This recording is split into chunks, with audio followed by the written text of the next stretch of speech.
welcome to another episode of Deep True Crime. I'm Manny Rodriguez. In today's episode, we are diving into a solved and found guilty case. What we don't know yet is the name.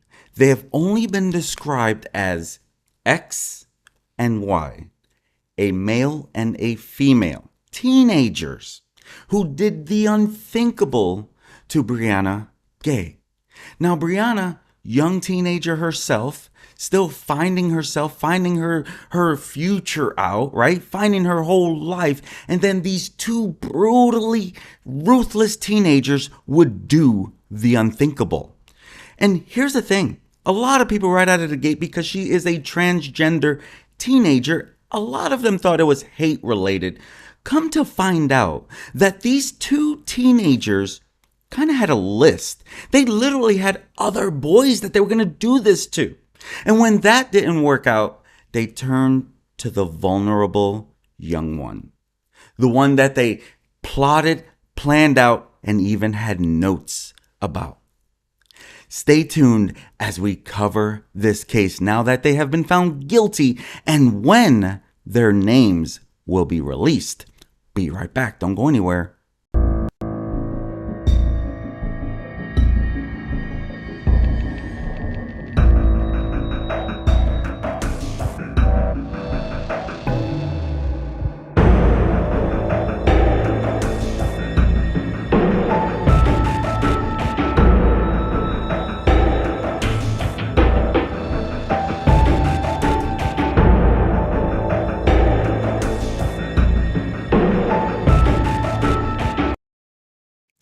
A judge will lift the names, the order that is put in place to keep these two kids anonymous for now.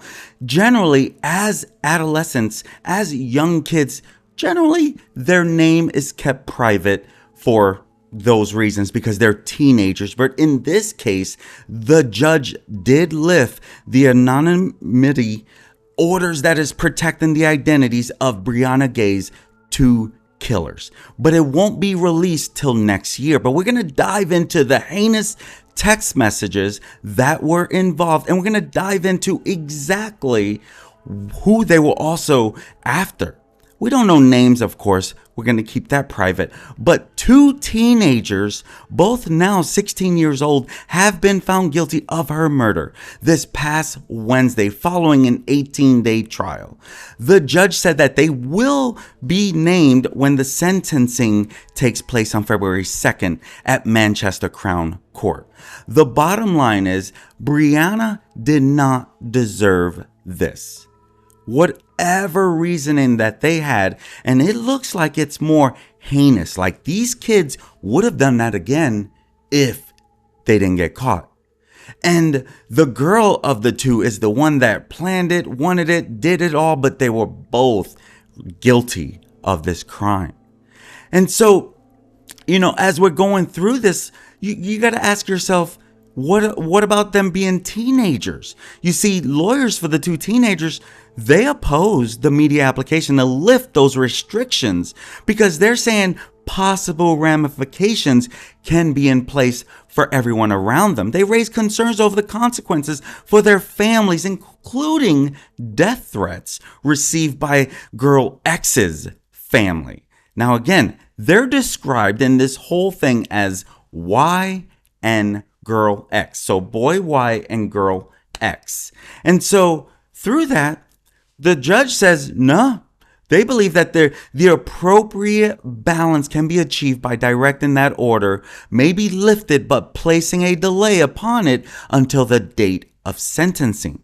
So the judge says it's okay to release their name. Now, truth is, this whole case has shocked the nation and it's brought light to a lot of things that go on in this social world that we live in. And so when you think about this, who is capable of doing something like this, right? Truth is, the judge knows that naming the two teenagers, it could cause a lot of distress to their families, but the purpose of the order was not to protect family members of those convicted. And you please whoever you're watching this, let me know in the comments what you think. Should the identity of these two teenagers be protected for what could occur to the families? Now, I do truly believe that the victim is guilty, but families play a role in their upbringing, but I definitely do not believe that anyone needs to be harassing their families. That's my thought. Let me know in the comments, because truth is, if you watch this stuff, people can come out of the woodworks with the most hateful things. Okay, we know that, right? They will go after the family in a lot of different ways, no doubt. But you see, the bottom line is Brianna deserves justice, however that may be. She was found with 28 fatal stab wounds in Colchester Linear Park near Warrington. And the detective, he himself was like, he could not believe something like this happened.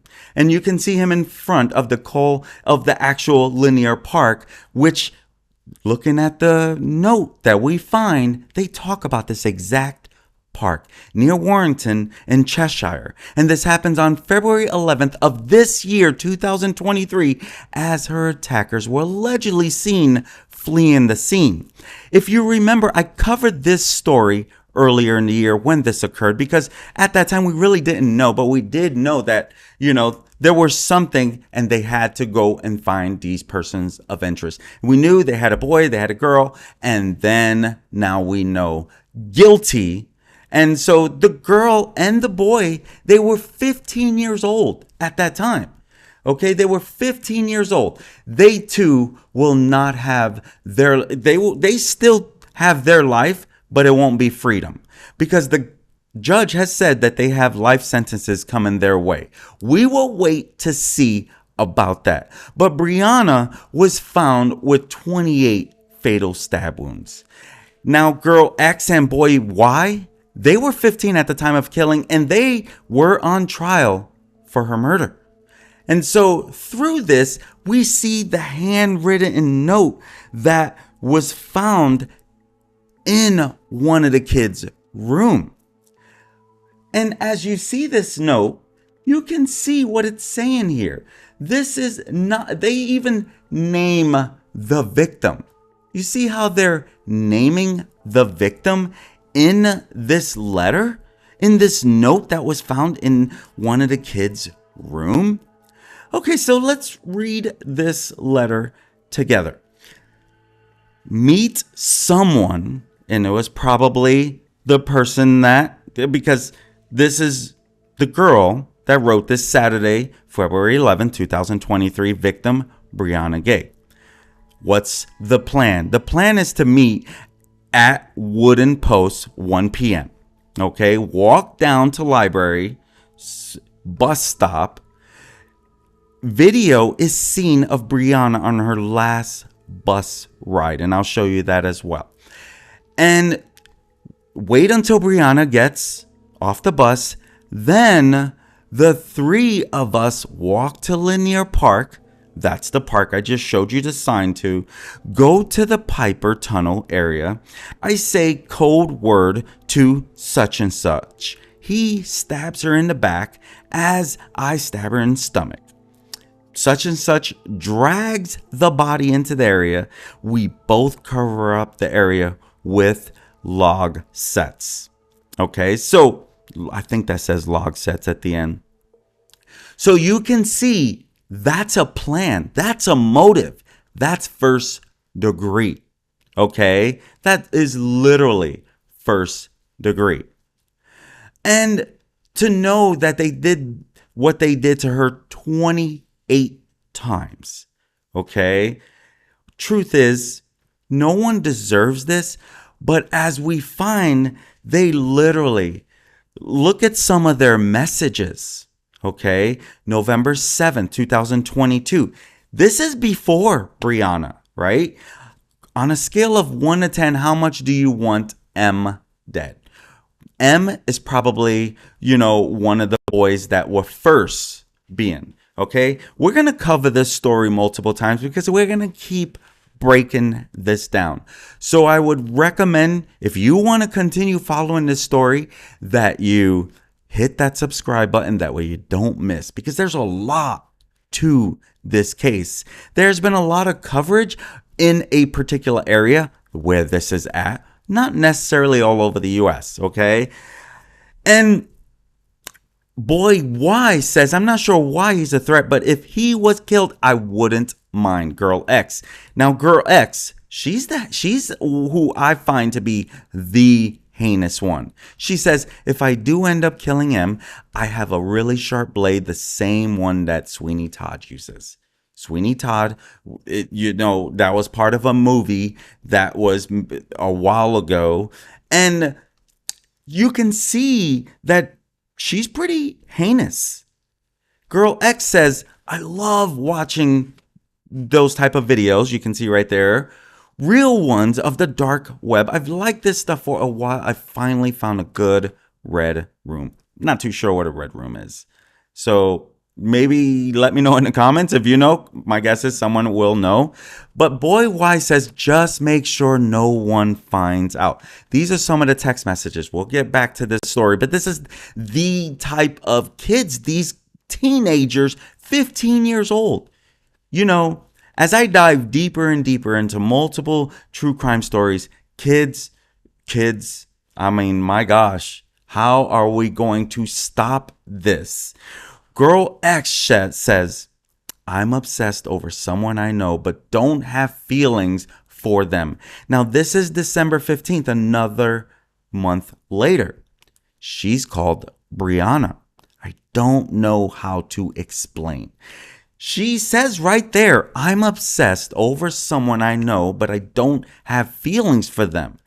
Right? Like she admires her. She's intrigued by her. And her mom, not her mom, but Brianna's mom, she even speaks out.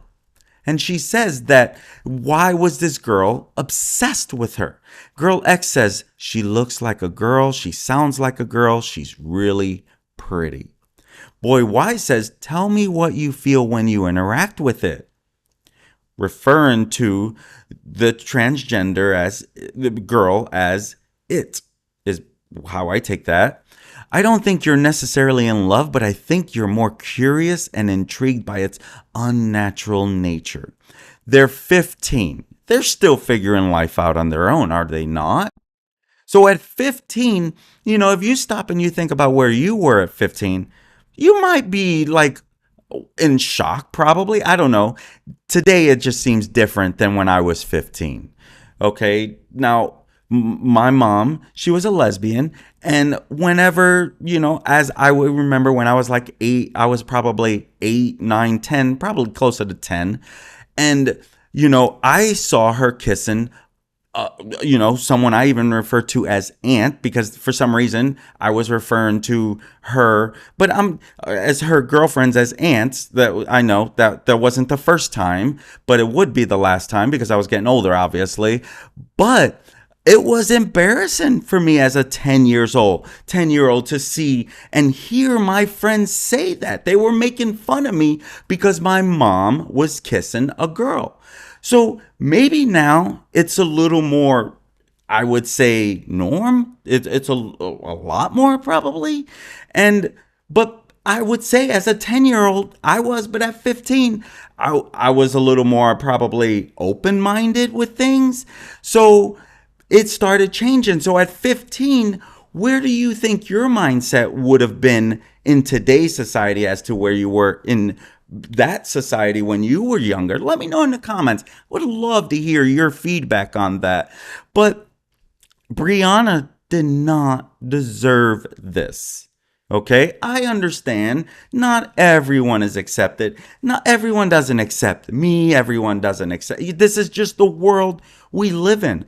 But no one should ever lose their life. And here's the thing. It does not look like it has anything to do with her being transgender.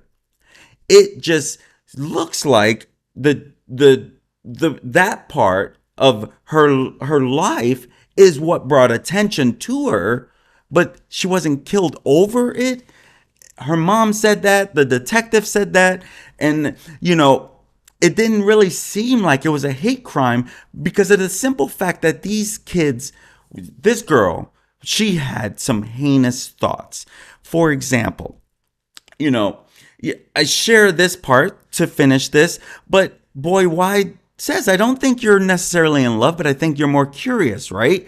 And, through this, is that the same? Did I mess up there? Looks like I did mess up on that. But you can see another text where on January 23rd, and girl X says, I could talk about Richard Ramirez for like 2 hours, including quotes and dates and stuff.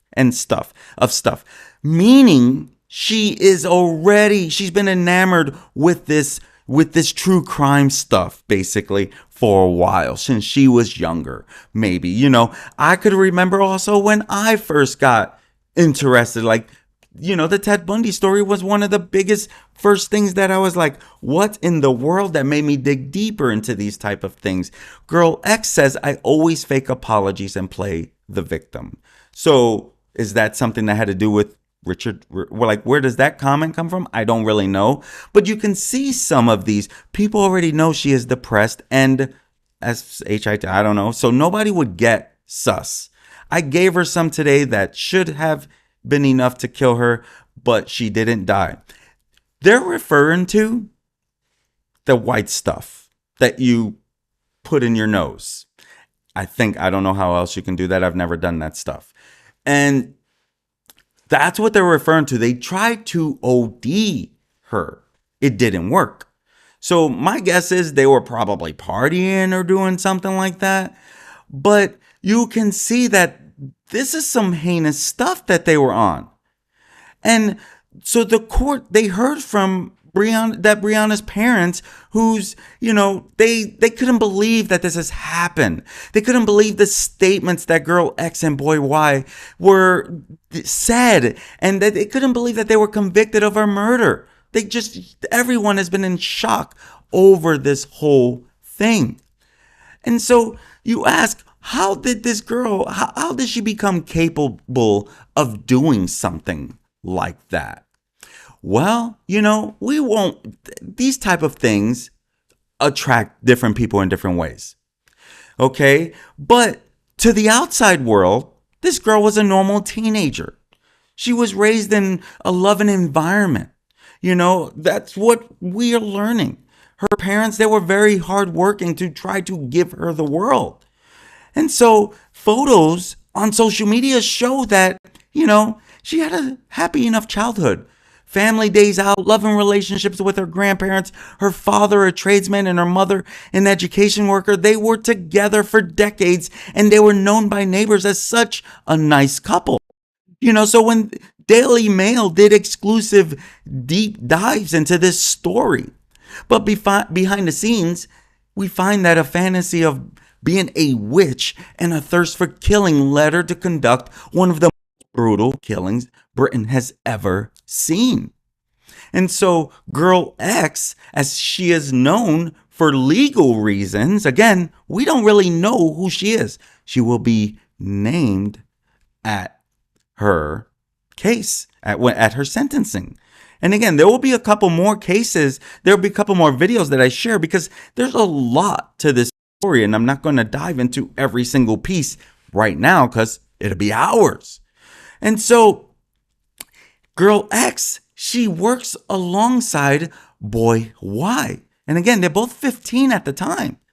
And so the pair, they had each bought a Sainsbury meal deal shortly before killing, with boy Y being given a lift by his mother. Little did his mother know that she was driving him to the unthinkable. She didn't know. But following her arrest, girl X was found to have, traits of autism and ADHD, as well as hearing horrific details of how, their daughter was murdered. Brianna's family had to witness her killers being treated with kid gloves because they were 15 years old. And of course, this is going to upset them. They don't really care about the age. They want to know why. And so her mom feels that, they're being treated because of their age and their vulnerabilities. And so, which they didn't know about any of this until after their arrest. Like, this was there, but no one saw signs. Like, I don't, of course, I coach 45 kids. I'm around kids with ADHD. And I do know when they're not, they forgot to take, their medication before they come to practice or something. They're a little more wound up, more energetic, a little more like maybe it's harder to keep their attention, but they always end up focusing when I need them to focus. And then I have to know how long. So the signs are there, but how would this, how did they not know this a little sooner than 15 years old?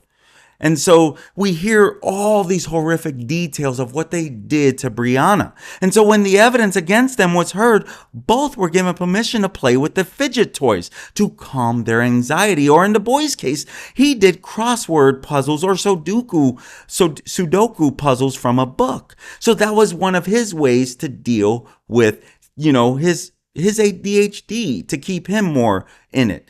Again, I always like to take this stuff with a grain of salt, because at the end of the day, we don't really know what is making, what I don't understand. I'm not a doctor. I did not have one-on-one sessions on a couch with them or anything. So I don't know.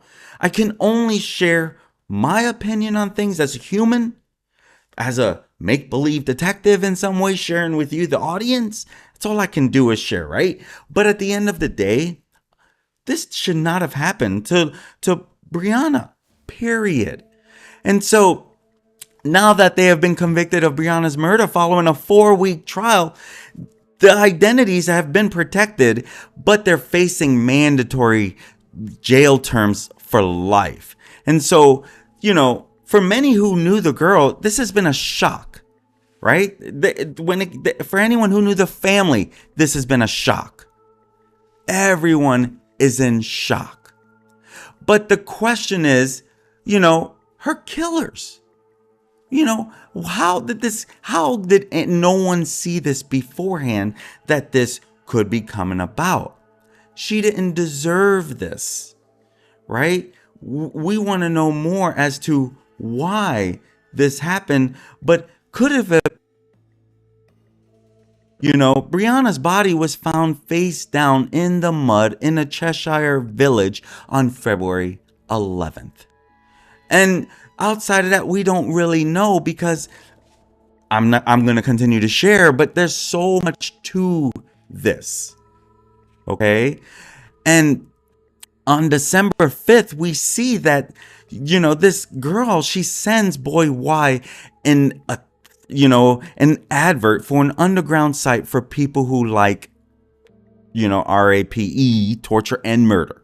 And so they had some horrific details of themselves and what they want. And so, speaking after the guilty verdicts, the detective, Chief Superintendent Mike Evans, who was the head of crime Cheshire Police, he described both as having a thirst for killing. That's exactly what he said, and relishing in the enjoyment of Brianna's murder. He also branded the killers arrogant, believing that they would not be caught, as Girl X claimed the local police were. Something that started with an S and finishes with an E. Not too short. And so boy Y's upbringing, it had not been dissimilar to that of his partner. Again, she was brought up in a good, loving family. Him, in one case, his house was bought by his family were from the local council. His father is employed as a manager with a local company, while his mother works in the creative industries. And so, again, same as Girl X's parents. Both were often present in court. Both were supportive. Both were there for their kids, even through this heinous crime. And so Girl X, she referred to boy Y as a genius, okay? Referring, to him as a genius following his arrest and while being held in secure unit So, he has since been teaching himself a whole new level of biology, chemistry, physics. He's even also a skilled kickboxer. So he's probably going to need those skills while he's in prison. And on the day of the actual killing, Boy Y got a lift with his mother, as I shared with you. And so that's where it's like they get this meal deal. They get this fizzy drinks covered with their DNA were left at the blood-soaked crime scene. And so at the trial, we heard that girl X and Boy Y plunged themselves into the darkest depth of the internet in the months leading up to this heinous, heinous crime. And so through this, girl X, she's even described herself as a Satanist, told the jury that she began to fantasize about killing people from a young age at age 14, around the time that she began to take an interest in those dark materials, such as all these films about murder, serial killers, torture, all that stuff that is found on, different webs that she would use as in an app that she downloaded herself. And so this girl, she couldn't help herself. But, no one can understand why this would have happened. Is that not a fair statement? Why do you think that this happened? Why do you think? Because literally, they had a plan for all of this to take this innocent person's life. And through that, it's like, why would anyone want to do that and leave her there?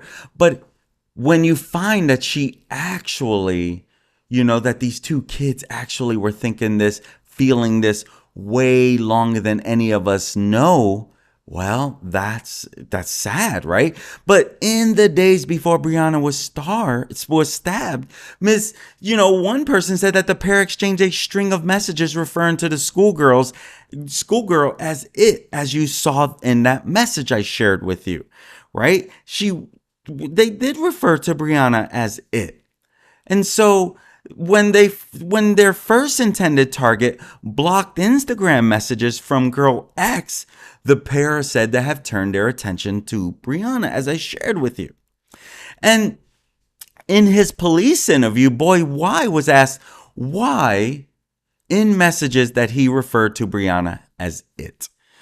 And, of course they're going to ask that question, right? Of course they should ask that question. Let me bring that up for you again. Make sure that that's the right one. And you can see Boy Y says, tell me what you feel when you interact with it. So that obviously, I don't know how. He said that he would make jokes about gayness with his friends, but he didn't actually care if anyone was gay or not. Their first plan was to lure Brianna to the park on January 28th, which was also a Saturday. And this was on the what Brianna would believe, like, hey, we're going to go use that, if you guys seen that movie Cocaine Bear, they're going to use that stuff together. With girl X saying, let's stab her back and throat. But however, in the event, Brianna messaged to say that she couldn't come after all. And so girl X wrote to Boy Y to say she was, effing peed, right? And then in a later message, she suggested that she could do that to Brianna by giving her an overdose of that stuff, right? The stuff I already told you about. But then told Boy X, let's just stab her. It's more fun. That's what she told Boy X. And so the pair then allegedly put in place that plan to persuade Brianna to meet them in the park on February 11th.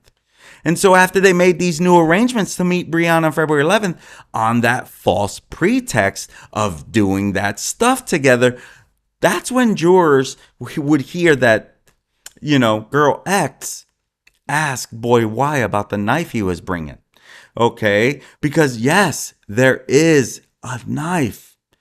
And this would be what they would use. Okay? And so in that, guess what? That's when it's like, hey, did you bring it? The knife that you were supposed to be bringing, questioning whether it would definitely 100% kill her. And so, boy, why? He assures her that, yeah, yes, it cuts my skin easily. That's what he told her. Brianna, who was anxious and rarely went out alone, according to her mother, left her home in Birchwood near Warrington, Cheshire at 12:45 on February 11th. And that's when she boards a bus. Okay, so she boards the bus there. And, unfortunately, it would be her last ride. Okay, because in that ride, it's on her way to her death. And, it's sad all around. You get extremely sad no matter what goes on, right? To watch this. So I'm going to give you that warning because obviously watching her in her last moments can be devastating for anyone who would see this, right?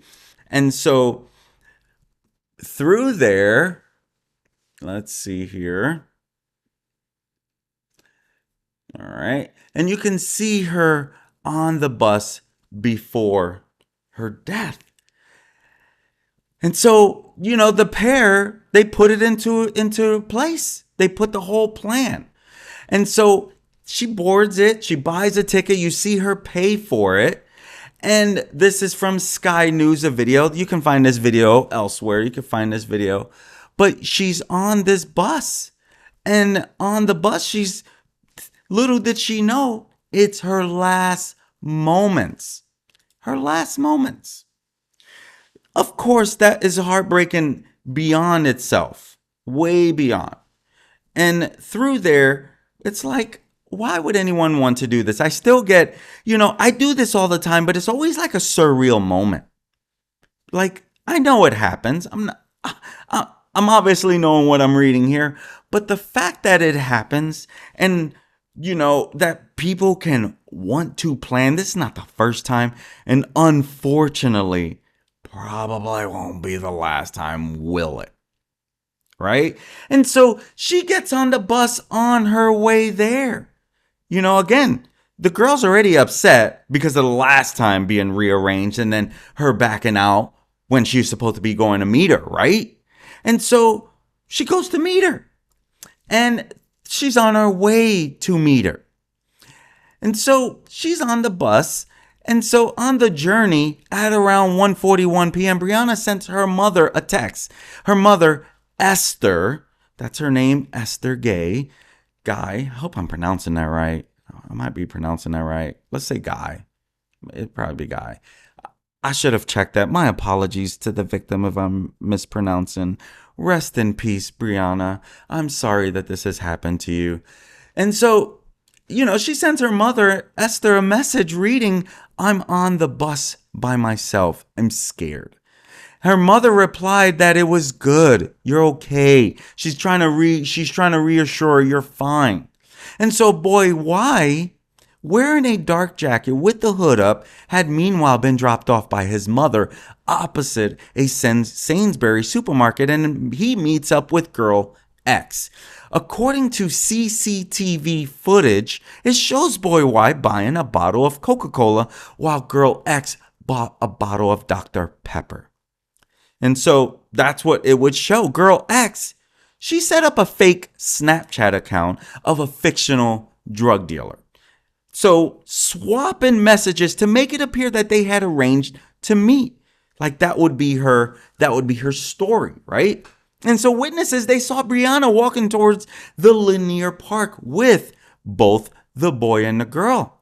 So multiple people had seen them. And this was after 2 p.m. that day. And so girl X, she was sending messages to and from the fictional drug dealer. She refers to this fictional guy, as Nathan. All right. And so at 2:15, Brianna, she sends a message to girl X saying, girl, I'ma wait where I am until we have those drugs. Remember, cocaine. I'm too anxious. That's what she says. All right.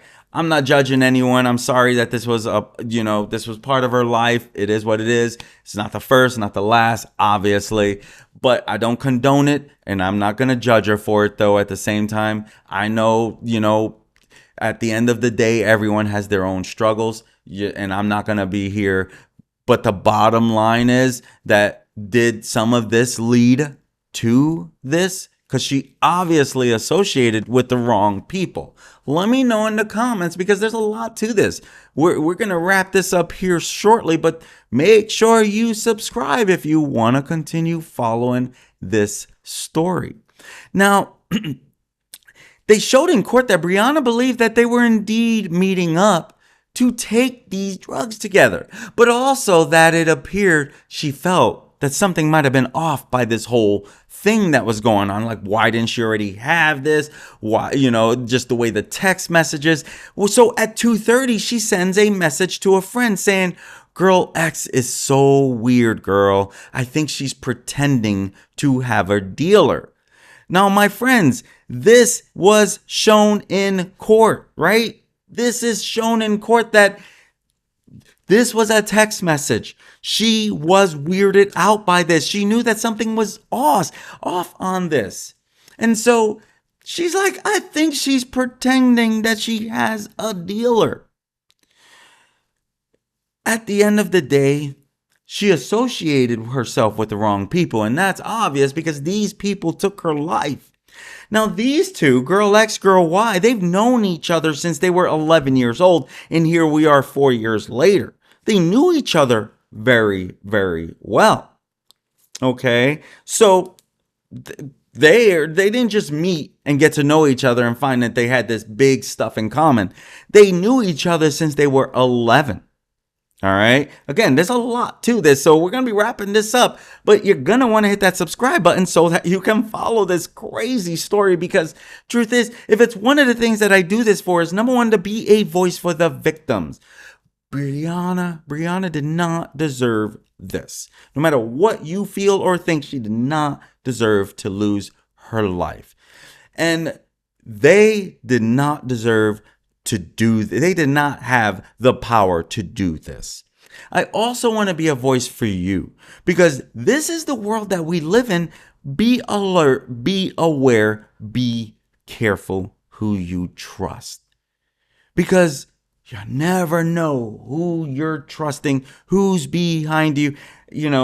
One of the reasons why I left New York City was because it was not a good time for me growing up. I was mugged on the train station. I was, mugged later on when I was young. Someone stole my bike as a kid. A man came up to me, hit me off my bike. Another bunch of kids took my bike. Like, New York was a bunch of bad memories. Right? And so that's why I do this.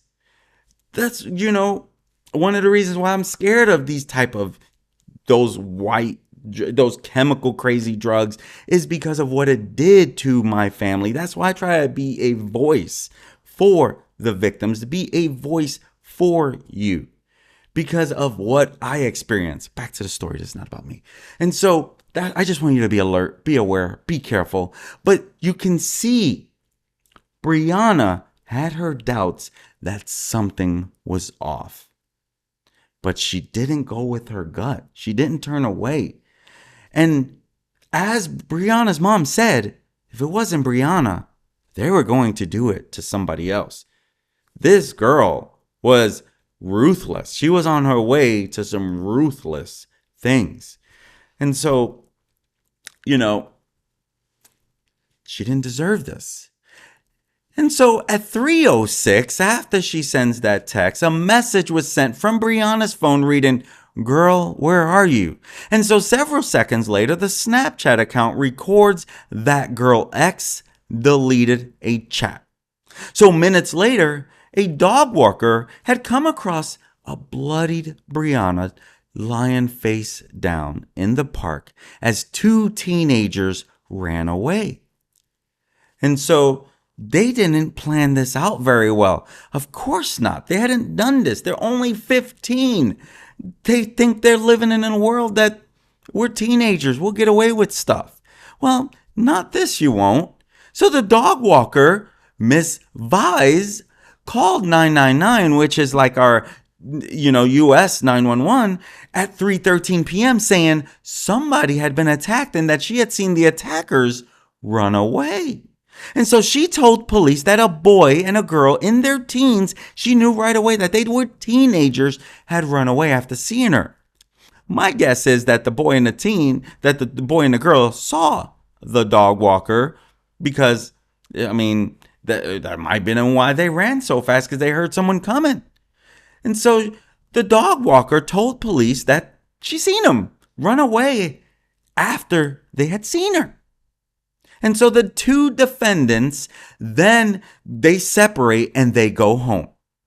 But they then continue to keep in touch through messages. And we find that they kept in touch and they kept each other informed of what was going on in the press reports about the body that was found in the park, and acting like they knew nothing about it. Boy, why? He goes online and he starts searching for ways to combat anxiety. Okay? And after arriving at his home just over an hour after Brianna was attacked, he sends Girl X a message reading, "So how's your cat?" Good, LOL, is what Girl X says. How's yours? It keeps trying to purr. That's what Boy Y. And so a little later in the day at 5:25 p.m., Girl X messaged Boy Y saying, "My brother just told me not to go to Linear Park because a woman got stabbed." And so Boy Y, he replies, "Jesus, really?" Again, these two unthinkable characters, they knew what they had done. They knew. And so they were just going to keep playing it out. Now, in a later message, she informs Boy Y that a woman had been murdered, to which he responded, "Holy C something something P."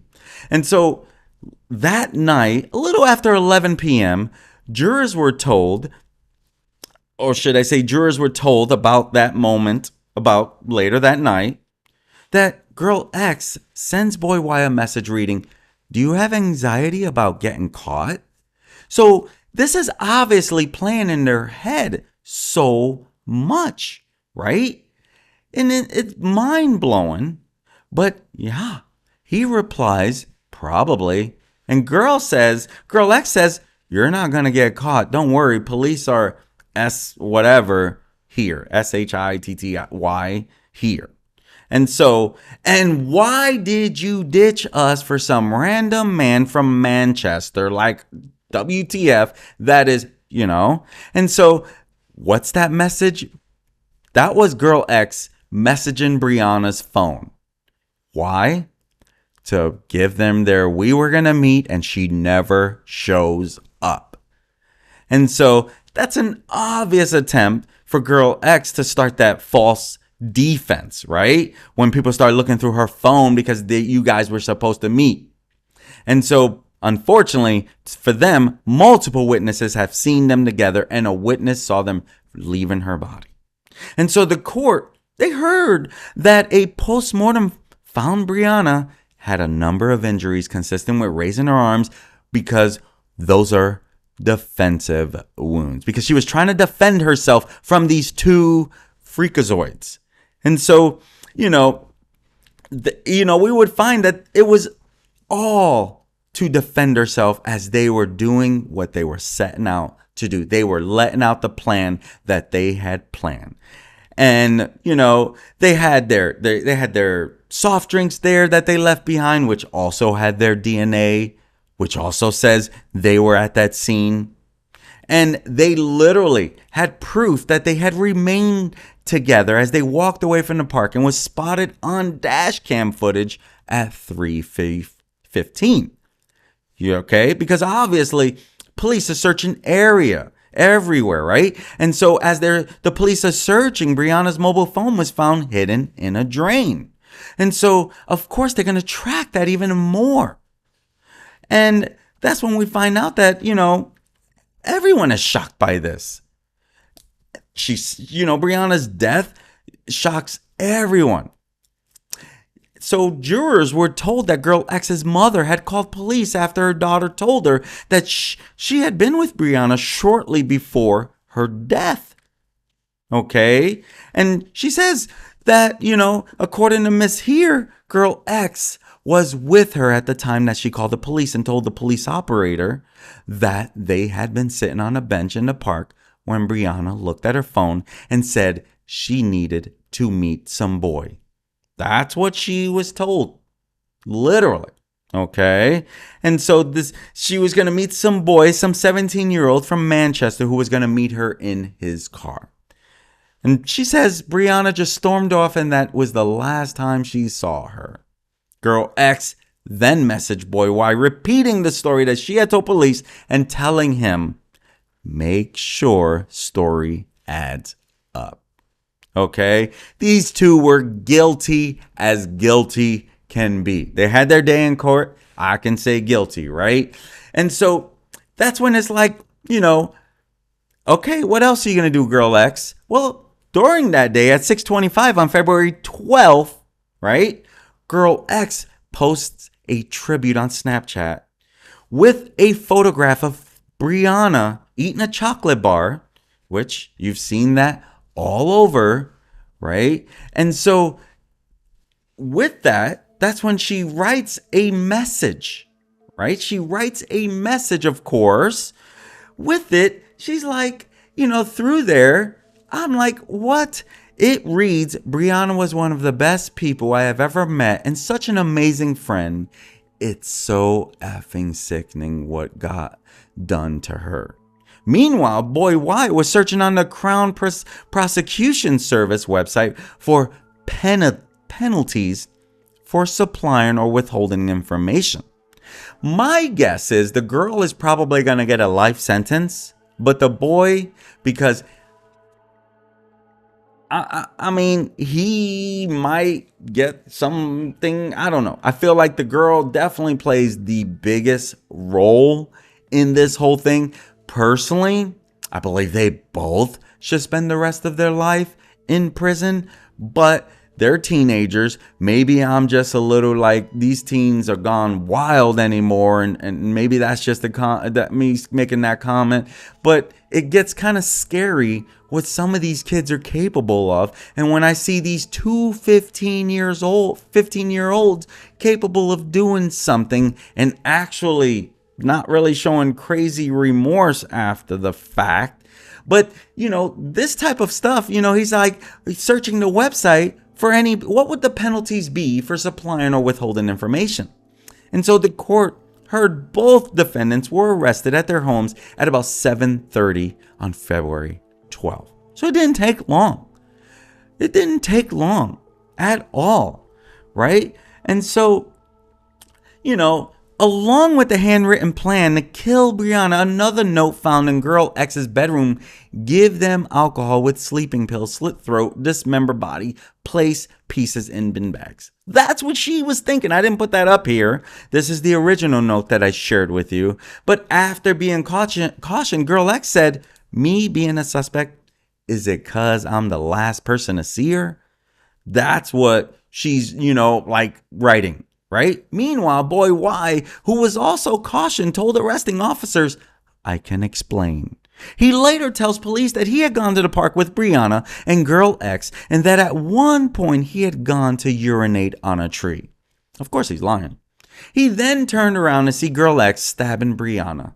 That's what he told police. He says that he had gone over to see if Brianna was still alive and had touched her, getting some blood on him before the pair ran away.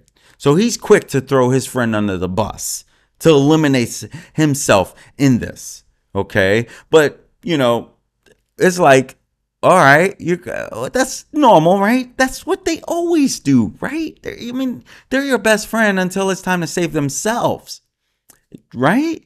And so he tells police, he asked girl X why she had done it. And according to him, she replies, Brianna had tried to break her and her boyfriend up, which was unforgivable. He said he was panic, stressed, and in a little bit of shock. Girl X, who is from Warrington, has been found to have traits of autism and ADHD since her arrest and showed high levels of anxiety. Boy Y, who is from Leigh, Greater Manchester, has been diagnosed with autism. They were told along with a high level of social anxiety. As a result, the trial the trial is now gone, and they have both been found guilty in the murder of Brianna Ghey, taken from this world way too soon. Rest in peace, Brianna. It's stories like this that you just got to ask yourself, how can we prevent this? Truth is, I don't think we can. I'm Manny Rodriguez, and this has been another episode of Deep True Crime. Thank you, and I hope you have a great day. Be aware, be careful, be safe. Peace.